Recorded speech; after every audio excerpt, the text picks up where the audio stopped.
అలహాబాద్ మహాకుంభమేళా భక్తులకు తిరుమల తిరుపతి దేవస్థానం శ్రీవారి దర్శన భాగ్యం కల్పించింది. ఇందుకోసం అక్కడ వేసిన నమూనా ఆలయాన్ని వేద మంత్రోచ్చారణల నడుమ ప్రారంభించారు. తిరుమల తరహాలోనే 45 రోజుల పాటు అన్ని సేవలు నిర్వహించనున్నట్లు వెల్లడించారు.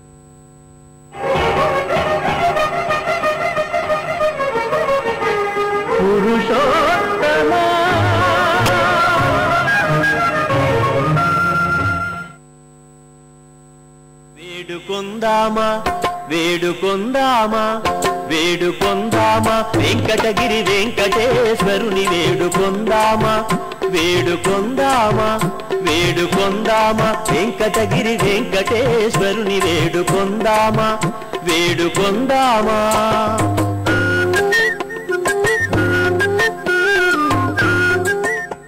కలియుగ ప్రత్యక్ష దైవం తిరుమల వెంకటేశ్వరుడి దివ్య స్వరూపం ఇప్పుడు అలహాబాద్ కుంభమేళా యాత్రికుల్ని భక్తి పారవస్యంలో ముంచెత్తుతోంది.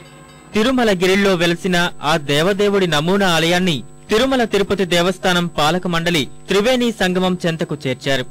కుంభమేళా సెక్టర్ 6లో ఏర్పాటు చేసిన ఈ నమూనా కోవెలను శాస్త్రోక్తంగా ప్రారంభించారు.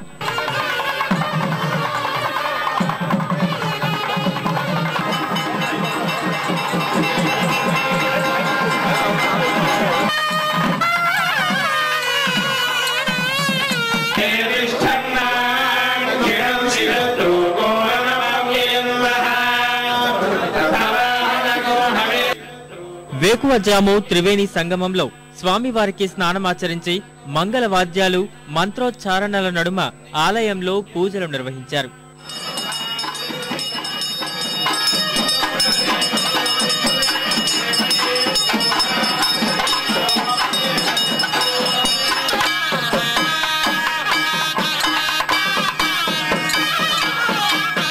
తిరుమల తరహాలోనే నమూనా ఆలయంలోనూ స్వామికి సేవలుంటాయని, ఇందుకోసం 225 మంది పురోహితులు వచ్చినట్లు టీటీడీ అధ్యక్షుడు కనుమూరి బాపిరాజు చెప్పారు. परमानेंटली हमारा वेंकटेश्वर का देवालय अपने गवर्नमेंट को पूछकर ये जमीन लेकर परमानेंट बनाने के वास्ते हम कोशिश करते हैं.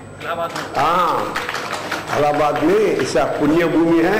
ये सरस्वती जमुना गंगा तीनों मिलने के इधर अच्छा स्थल कैसा मिलेगा, तो जरूर इसमें बने क्या हमने मन में है.